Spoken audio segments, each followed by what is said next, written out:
സ്നേഹമുള്ളവരെ, ഇന്ന് കൊഴുക്കട്ട ശനി. രണ്ട് കാര്യങ്ങളാണ് പ്രധാനമായിട്ടും ഇന്നേ ദിവസം നമ്മൾ അറിഞ്ഞിരിക്കേണ്ടത്.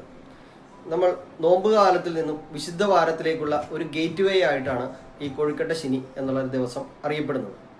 രണ്ട് കാര്യങ്ങൾ. ഒന്ന്, മാർത്ത യേശുവിന് വേണ്ടി ഉണ്ടാക്കിയ ഒരു പലഹാരമായിട്ടാണ് ഈ കൊഴുക്കട്ട അറിയപ്പെടുന്നത്.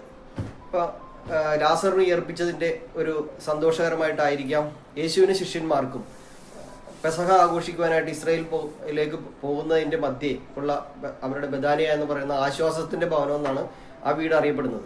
അപ്പോൾ അവിടെ അന്ന് അവർ യേശുവിനും ശിഷ്യന്മാർക്കും ഒരു വിരുന്നൊരുക്കിയാണ്. അപ്പോൾ ഈ വിരുന്നിൽ മാർത്ത ഉണ്ടാക്കിയ ഒരു പലഹാരമാണ് കൊഴുക്കട്ട.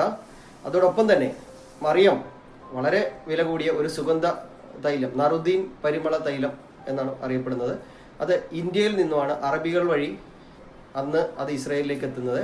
അപ്പോൾ ഇത്രയും വില കൂടിയ തൈലം ഇത് വാങ്ങണമെങ്കിൽ തന്നെ ഒരു യഹൂദൻ ഒരു വർഷം അധ്വാനിച്ചാൽ മാത്രമേ ഇത് വാങ്ങാനുള്ള പണം കിട്ടുള്ളൂ. ഈ കൊഴുക്കട്ടയുടെ രൂപം തന്നെ പറയപ്പെടുന്നത് ഈ നറുദീൻ പരിമള തൈലത്തിന്റെ കുപ്പിയാണ്. ആ ഒരു രൂപത്തിലാണ് കൊഴുക്കട്ട ഉണ്ടാക്കുന്നതായിട്ടാണ് പറയപ്പെടുന്നത്.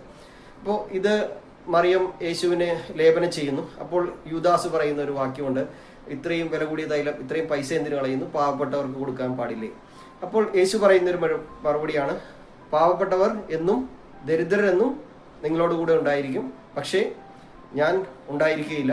ഇത് എൻ്റെ മൃതസംസ്കാരത്തിൻ്റെ ഒരുക്കമായിട്ടാണ് ഇത് ഇപ്പോൾ നടക്കുന്നത്.